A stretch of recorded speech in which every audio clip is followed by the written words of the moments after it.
उत्तर प्रदेश के इटावा में एक भागवताचार्य के साथ हुई कथित जातिवादी हिंसा के विरोध में अब मध्य प्रदेश में सियासत गर्मा गई है। भोपाल में दलित पिछड़ा समाज संगठन ने 3 जुलाई को मनुस्मृति दहन और मुख्यमंत्री को ज्ञापन सौंपने का ऐलान किया है।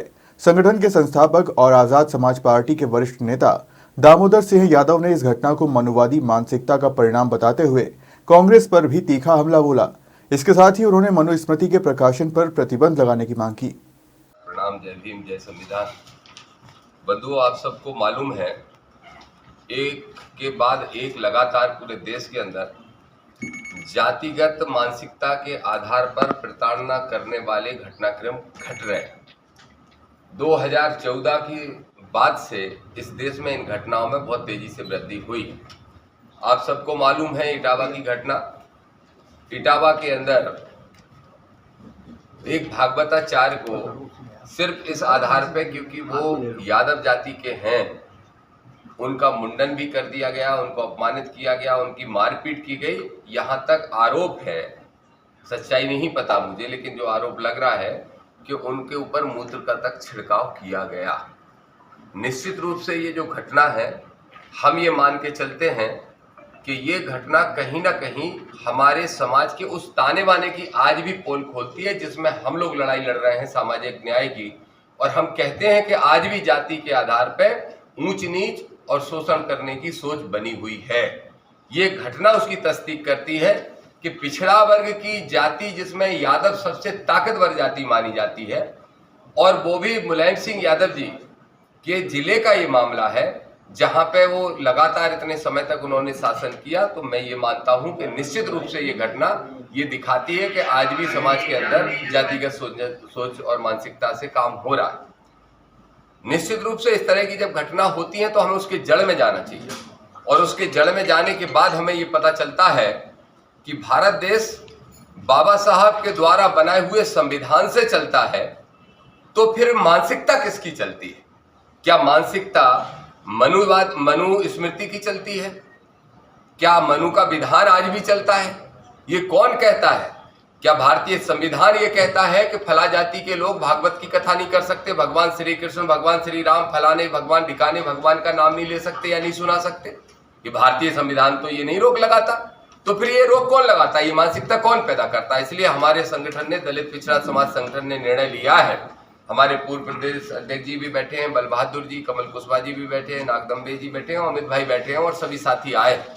हम सब ने ये निर्णय लिया है कि इस मध्य प्रदेश सरकार से सबसे पहले मांग कर रहे हैं आपके माध्यम से, और अगर 3-4 दिन के अंदर इन्होंने ठोस कदम उठाया तो ठीक, नहीं तो अगली 3 तारीख को इसी भोपाल में हम मनुस्मृति जलाकर अपना विरोध प्रदर्शन करेंगे।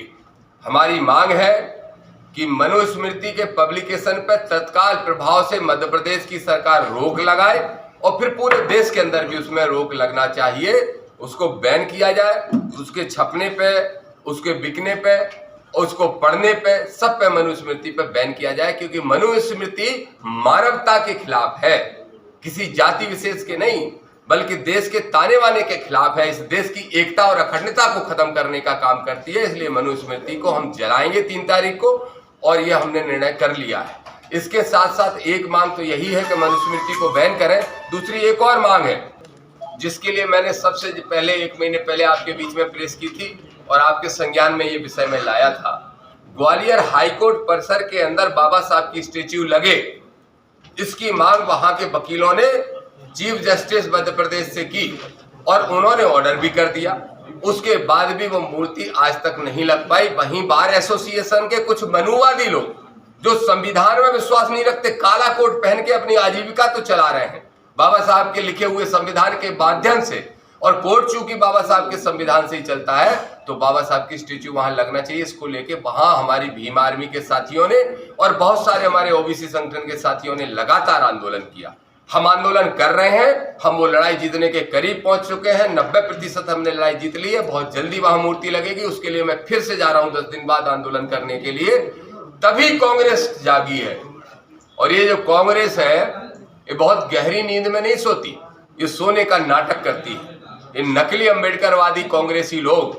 आदरणीय राहुल गांधी जी से मैं पूछना चाहता हूं, राहुल गांधी जी, रोज जातिगत जनगणना की बात कर रहे हो, पहले इसका जवाब तो दे दो कि 2011 में जो आपने कास्ट सेंसस कराया था, क्या उसमें जातिवार आंकड़े आपके पास नहीं आए थे? और अगर आंकड़े आपके पास आए थे तो आपने तब से लेके फिर 5 साल तक, 4 साल तक उजागर क्यों नहीं किए थे? क्या मानसिकता थी? और आज भी मांग क्यों कर रहे हो? सबसे पहले तो ये मांग करो, सड़क पे बैठ जाओ मोदी जी के सामने जाके कि पहले 2011 के आंकड़े उजागर करो, लेकिन नहीं बैठ सकते क्योंकि उसमें दोषी आप हो।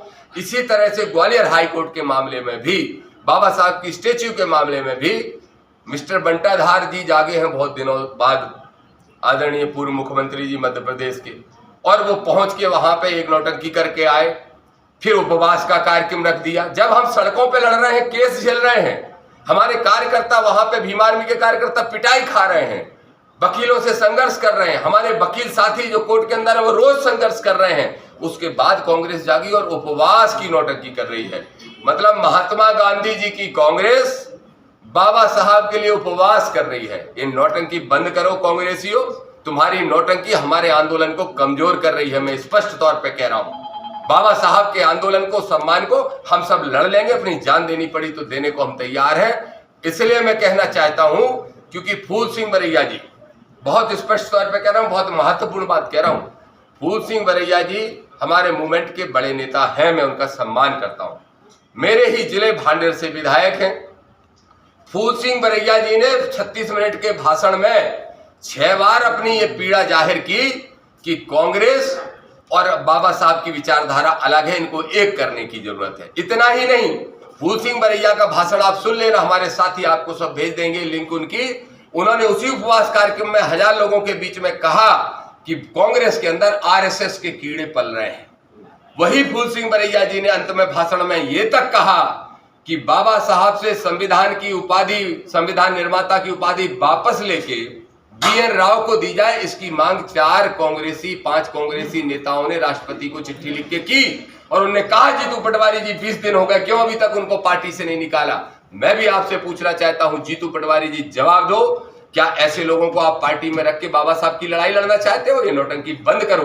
क्यों उन्होंने आपने उन लोगों को पार्टी से नहीं निकाला? निकालने का काम करो, नहीं तो PCC चीफ को घेरने का भी हम काम करेंगे।